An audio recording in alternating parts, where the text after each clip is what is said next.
Hey guys, at Cuddy Sark here. You're about to watch a Q&A with Aaron Paul and the director of Need for Speed, the new movie that they're going to be releasing in March. I got to see a pre-screening at the Scotiabank Theatre yesterday, and they had a bit of a Q&A at the end of the film for about 25 minutes. The movie's pretty amazing. You have to go and see it. I mean, there's no CGI. It's all real footage. It's crazy, like with the stunts. It's a shout out to, I think, old school movies like Bullet and, you know, in the Steve McQueen era of like the 60s and 70s. So if you like cars, you have to see this movie. There's basically, you don't have another option. You have to see this movie. So Need for Speed, amazing, amazing movie. Not so much in the story per se. It was alright. It was acted well though. Aaron Paul did a great job. But you know, for the genre, awesome. So definitely go see it. Thank you. He knows how much I love him. He knows that. that. No, here's the deal. Truthfully, like, so there was a kid that we were looking at to play Toby, and I'm not going to say. It's just that you won't tweet it, will you? And we tested him, and I was kind of really just not extremely happy with the decision. And Steven Spielberg was telling me, he said, let's look at who we're going to surround this new kid with. We should see who's going to play Dino. And I was like, okay, so we put a bunch of names. Dominic Cooper, who played Dino, was one of them. And Aaron Paul became one of the others. They said, what do you think about Aaron Paul? And I was, who the fuck's Aaron Paul? You didn't watch Breaking Bad? And I didn't watch Breaking Bad, which is hilarious because everybody said the same thing. Like, what do you mean, you don't watch Breaking Bad? And I was like, no, I don't watch Breaking Bad, I watch television. And then it gets better, don't worry, the story changes. Yeah, come on, get to the good parts. So they showed me a bunch of tape, and I saw Aaron, and I was truly blown away. And I was like, oh my God, this kid is amazing. I keep calling him a kid like he's a lot younger than me. Well, Because he is. And because you are. And I said, why aren't we considering him for the lead? That's a much, I think, different choice than where we're going right now. And they said, no, the studio will never go for that, and by casting. And I was like, really? I just think it's such an interesting choice, and I think Aaron brings so much. I was really looking for the next Steve McQueen, and I was like, man, I think this kid is that. So they turned me down, and so they went to the studio. They did the same thing to Steven. They put up the new kid, and then they put up Dominic Cooper, and they put up Aaron. And Steven looks at Aaron and he goes, God, I really like that kid. Why aren't we considering him for the lead? And it was like, bingo, you know. It was like he called me and said, let's go out to Aaron Paul. And I was like, I was so excited because I felt like it made a different choice. And he's fantastic in the movie. I love you and Spielberg so much. You had met Spielberg before. Yeah, I brief encounter with Spielberg about 17 years ago when I first moved to LA. I was working at a movie theater as an usher, and we were doing a premiere, and he came walking by me, and I took his ticket, and I almost shook his hand. But that was it, and I thought to myself, oh my God, I have made it. And then got to, 15, 16 years later, he asked me to do this. All right, you got questions out there? Let's fire away. Right over here in the corner, yes, Mrs. To prepare for the movie, did you go back and rewatch all the classics like Bullet and all that? And also, I have to. Did I get a yo bitch? Well, first of all, yo bitch. And actually, yeah, that was one of the things when I first talked to Scott. His whole vision for this film was, I want to do a throwback to the classic car culture films of the 60s and 70s, like the films that really started this genre. And he kept mentioning films like Bullet and Vanishing Point and Smokey and the Bandit. And I was such a huge Steve McQueen fan. And it just got me very excited, even more excited about this project. And then, yeah, so I rewatched all of those. I mean, I love those films, but yeah, I definitely rewatched all of those. You're gonna make a bet and see who got the direct bullet references in the film? Can you name it? Who knows the scenes, the real key scenes? Yes? Well, that was the obvious Yes. one. That was great. Well done. That's come on. Good. Well done. Now I really love you. Wow. Oh, Dennis, good job. Yeah, I actually noticed that when I was there, and I was like, oh my God, wait a minute. I got so excited. It's the hotel, Just the to be Intercontinental here, Hotel where Steve drove through, and it was. Yeah, we did a lot of references in the movie that really, to me, were like, I really wanted to pay homage to those movies, and I didn't want to be blatant about it. I just wanted the car buff people like myself to just kind of go, no way, that's the same hotel they did at Bullet. That's cool, you know. And it's just, and then we did a lot of that. There's probably 7 movies that I did that through, and some of them are very obscure, and some of them are American Graffiti. Everybody catch that, please. Yeah, see, bonus round. How random can they name the car wash reference? The really random one. They'll never get that one. There's a shopping cart guy. He got hit by Aaron in the first race. Is actually the guy, the star in Car Wash. For those who watch the old movie, the tall Indian that wears a funny suit in Car Wash. That was his. That was him. And I said, he was a friend of mine, friend of my father's. And I said, hey, his name's Henry Kinji. I said, hey, buddy, will you come out? I'm really doing an homage, 60s, 70s movie on all the greatest car movies of that era. And I really want you to be in the movie. He was like, yeah, I'll come out and I'll bring my suit and my whole car wash outfit. And I was like, no, we don't need that. I got something really special for you. And he came out of the wardrobe with his bum outfit. It was so bright. Oh, he loved it. Yeah, he had a blast. And then what's the next question? You're way up at the top. This one is, I noticed in the gas station, there's a part where she's like hiding behind the DVD rack, and No. you can see like. The Act of Valor DVD. I love that you noticed that. And for some reason, he's upset that he put that in there. But you know what? I think it's fantastic. It's You guys just see Act of other- Valor? It's such an incredible movie, and I think it's great that you did that little Easter egg in this. I'm embarrassed by it, but Don't be it was one of those embarrassed. deals where we had the DVD rack and we got into like on the spot, there's copyright infringement issues. You can't just put any movie in there. Oh. Yeah, hold on, it's getting better. No, it's getting better. So It's that's like, right. so Disney, they came in, they put all these Disney movies in, and I was like, well, fuck that, man. I'm gonna go get my movie, and I put it right in the front. Now I'm embarrassed by it. No, you shouldn't be embarrassed. Yes, sir. Right over there, the headlight, yes, sir. Yeah. Question for you guys about the choice of cars. So I suspect one of the hardest decisions for you guys was which car stars with Aaron. So how did you have a relationship with Koenigsegg and with Ford? How did that work out for you guys? Well, Toby's real, his car is the Gran Torino, right? That's what he starts with as a driver.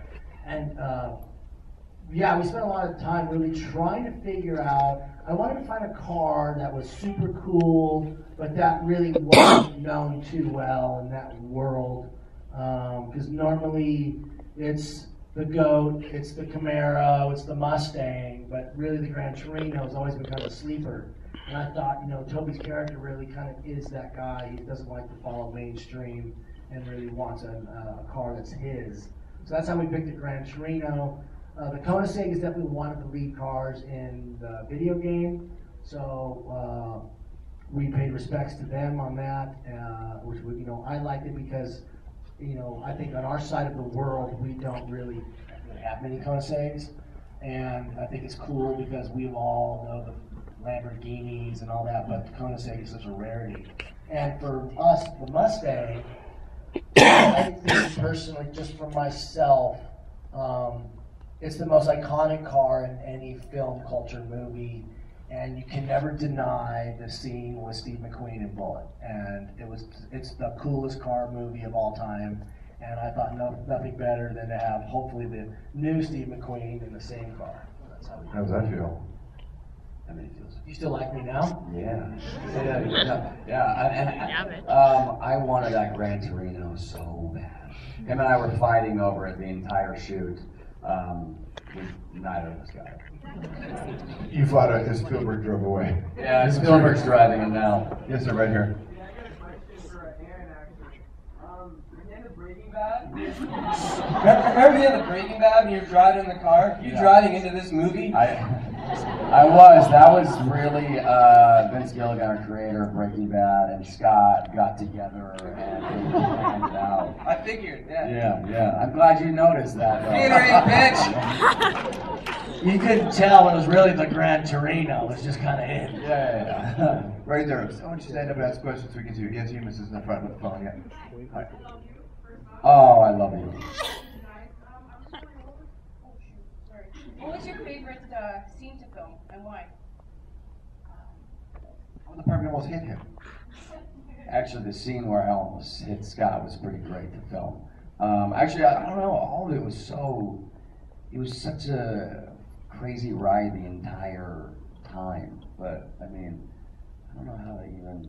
There was a scene, after Pete goes over the bridge in the burning Koenigsegg.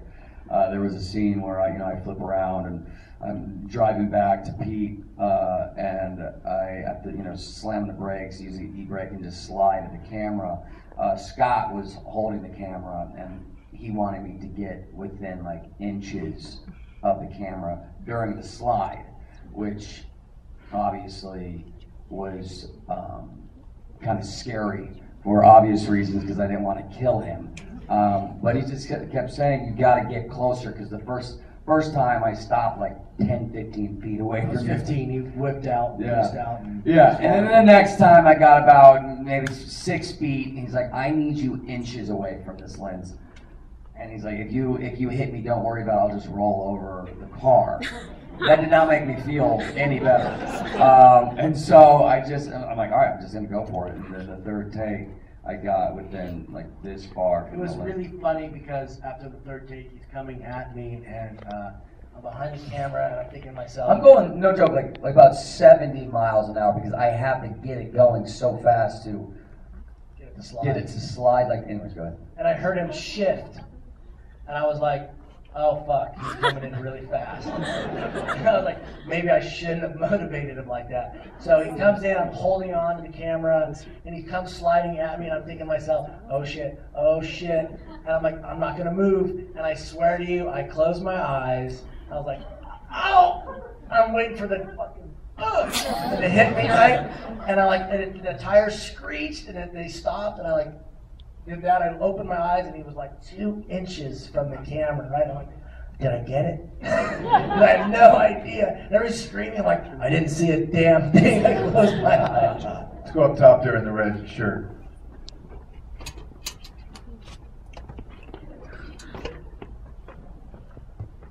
Hi guys, thanks for coming. I'm gonna come just a little closer. Now it's getting weird.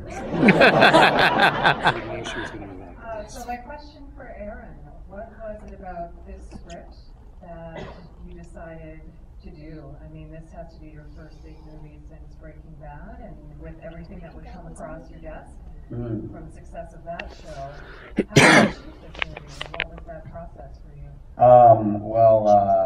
When I first saw it on my desk, I had, just my own thought of what I felt it may be.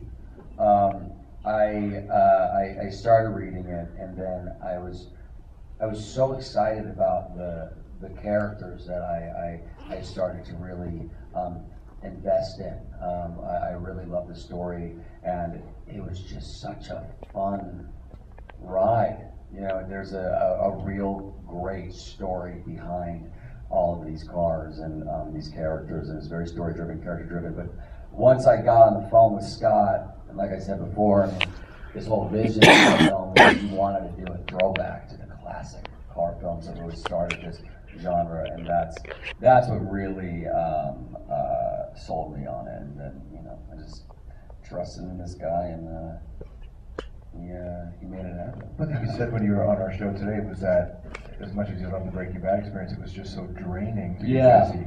Yeah. I mean, I loved the Breaking Bad experience. I mean, it was such a blessing.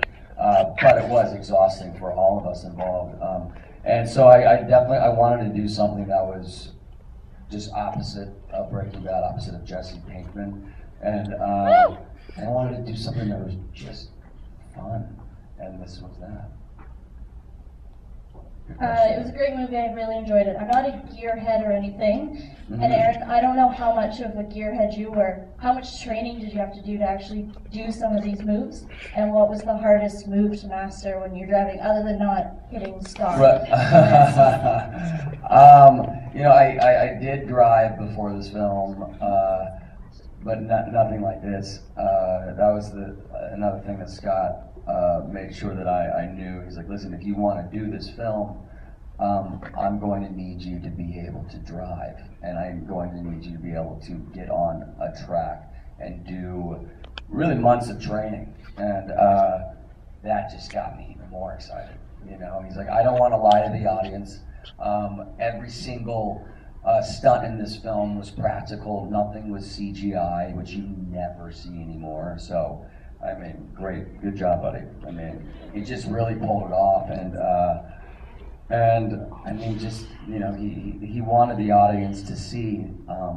It was just obvious that these actors were driving these cars. And the Stone Show, you had a question? Yeah.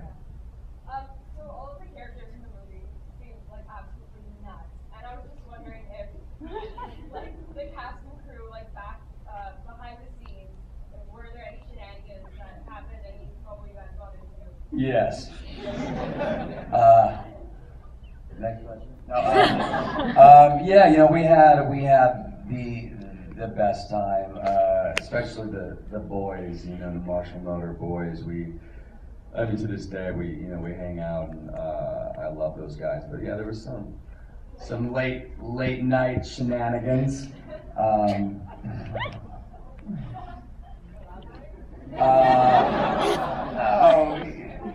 No, it was all professional. No idea what you're talking about. Yeah. What did Kid Cudi bring to the project? Kid Cudi, man. How great was Kid Cudi, right? So again, I'm the most ignorant director in Los Angeles, and he came into my office and I didn't know who the fuck Kid Cudi was. Again, he walks in and the studio wanted me to look at Kid Cudi. I was like, I'll look at anybody, okay.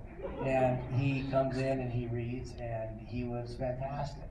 And I was just really mesmerized by this guy, and I was just like, God, this kid's kind of unique and original. I haven't seen somebody like him for this role. And he was just kind of, I could tell, kind of new to acting, but he really had this X factor. And I was like, man, this guy really has an X factor. What's going on with him? And so he walks out, and my assistant walks in, and he looks at me and he goes, you have no idea who that is, do you? And I was like, I got a fucking clue. He plays, obviously, Cudi's songs. I was like, oh my God, that's who that guy is? That's awesome. And I was stoked, to be honest with you, because I felt like he got the part only because he did a great job in the audition. I didn't cast him because he was, the famous, great rapper that he is, and I think he appreciates that too, because I truly had no idea who he was. You, sir, with the microphone there. With one of the topics being how fast the cars will get up to for top speed, during the filming, how fast did you actually get a car up to? During the fastest I got the car up to was when we had the freeways locked down. I would look down, and we were going, and I'm chasing after a camera car as well that has a big giant Russian arm hanging out the back of it with a camera at the end of it, and so that car is flying. I'm just going as fast as that car, and I'm just following that car, and I look down, I'm like, oh my God, I'm going 125 miles an hour, and that's very fast. Yeah, and our stunt guys, that we, Tanner Faust and Reese Miller, these guys, are all professional pro racers. They're the ones that we put in the cars that needed to go 200. So we would like, guys that have seat time that know how to handle those speeds. Yeah, I didn't want to go that fast. Yeah. Go ahead, sir. Thanks for coming again, Eric. I'm glad you were able to make it out today. Yeah. I just wanted to say how great was Michael Keaton. That was wild, man. He was so good. But the other question I had was if there was any other car that you could put in the movie, whether it's an Enzo Ferrari or an F40 from Ford or anything that you wanted to put in there, what would you like to have in the movie? Ferrari turned me down. Really? The only brand that turned me down. But to their defense, and I'm cool with it, they were like, because I wanted Dino to drive the Ferrari, and they were like, that dude's the douchebag in the movie. So Ferrari wasn't in the movie. How about Keaton though? Oh man, I'm a fan of Keaton. I've been a fan. He's the best Batman. Beetlejuice. Good on the line. I said. And I just really like. When I wanted to use him in the movie, they were like, "No, he'll never do it. He's not going to do this movie." And I was like, "Well, let's try. Let's at least call and see if he'll do it." His agent kind of gave me some grief, and then I'm like, "Can I just please talk to him? Let him decide who wants this movie?" So I finally got on the phone with him. I explained what we were doing, and he was really professional, really cool. And we sat down for dinner, and I really told him just kind of this homage movie. And I think, this character is extremely eccentric, and I really don't think there's anybody in our world that can do it the way you could do it. And I was so thrilled when after he read the script, he called me and said, "I'm in, man." And I was just like, oh my God. When he was doing those scenes, I kind of seriously got lost because I'm behind the monitor and I just started watching and I was like, oh my God, this is so fucking funny. And I was like, this is so good. He's so good. Oh my God, that's right. I'm supposed to be directing him right now. He's so good. And he just turned on everything we had hoped to see Keaton do again. And I'm so happy that he was in the movie. Because we miss him. We don't see him in film anymore. No, and he doesn't do what he's so great at a lot of times, I feel. And he's so talented. And he can play those completely over the top eccentric people, but he does it in such a profound way. And he's really the only guy, I think, in Hollywood that can do it with authenticity. And I was so thrilled that he really, really resonates in the material. Way up top, sir, and then I'll come to you, Mrs. But up top. I kind of have a two-part question, and none of them has anything to do with one another. I actually played Need for Speed for quite a bit, and I noticed that some of the scenes in the last race kind of looked like a lot of the couple of games for the past few years that came out. Is there anything that inspired you to make those scenes? Is it the game, or was it something else that gave you an idea to film in that location? Yes, you're completely right about that, and because the game doesn't really have any stories, I really wanted to make sure that we paid respect to the game itself in terms of its format, the cars that are in it. The earn cars in this, right? Yeah. And that race, the De Leon race, who I think is now becoming part of the new game, I just love the landscape, like you said in the last two games, that world raced in. And I tried to go to another place, Big Sur, California, that had the redwoods and the cliffs, and there really was. This is funny, true story. There's only one other place in the entire coastline from Mexico to Canada that I could do this in, and that was Mendocino. Because the rest of the PCH, the one freeway, said, fuck you, you're not racing on my highways. And so it was a bummer because I wanted to do it so bad, and Mendocino was our last possible place, and Aaron was on his show, and we got lucky because April 15th was the cutoff date that we wouldn't be able to shoot Mendocino anymore because they have tourism and they would shut me down. And Breaking Bad, because they wanted to do such a great job on the final, they kept going longer and longer, and then it was like eating into April 4th, April 5th. He kept calling, he's like, where are you? I'm like, bro, I am trying to finish the show. I mean, I was working on the final day of the show, was just Brian and I, cast-wise, that were there shooting, and they had a plane waiting for me that flew me up to Northern California in Mendocino, and I started the next morning at 6 a.m. the day after I wrapped the show.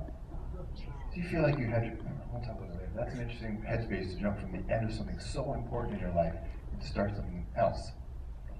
Yeah. Without any time to digest it. Exactly. Right up front here, yes, Mrs. Hey. So, I think you're a great director and you're a great actor, so I'm curious to know what you guys have in the works. What's next for you guys? Yeah, what's next for us, buddy? Come on. I'm trying to get him to work with me again. Don't start that crowd. You know, there's a couple things. I am going to definitely work with Steve again. I just obviously am so humbled that he wants to work with me again. But there is another movie, it's a heist movie that we're going to do next. And I'm trying, I could use your help to get this man to work with me. You know I love you, buddy. Yeah, we'll definitely be working together again, and I think again and again, we just have such a great rapport on set. We just can, you know, communicate very well. Some days are hotter than others, but it's just, we have such a good time. Yeah, last question here on the microphone. Hi guys, I want to say thanks for coming up. The movie was great. Thank you. And I have a question for you. What was it like on being Breaking Bad for 5 seasons and then having to change your character to a character like this? You know, God, Jessie Pinkman, you know, I have such a special place in my heart for that guy. I hope we all do. Where else do girls look at you and say, "Call me bitch"? I know, it's with amazing. love. Yeah, with love. Like, will you please call me yeah, so it was hard to say goodbye to him, but hopefully not forever. Better call Saul. I'm not promising anything, but I'm just saying it could happen. But I was very excited because Jessie was, you know, he was a tortured individual, very lost, very sad, just struggling to stay alive. And it was nice to go from that to a guy that was, you know, very confident, very put together, very driven, and you know, obsessed with racing cars. It was great. It was an easy transition. It was a fun one, but yeah, it was great. Aaron, Paul, Scott Waugh, thank you very much to all you guys. Thank you so much, guys. Really appreciate it.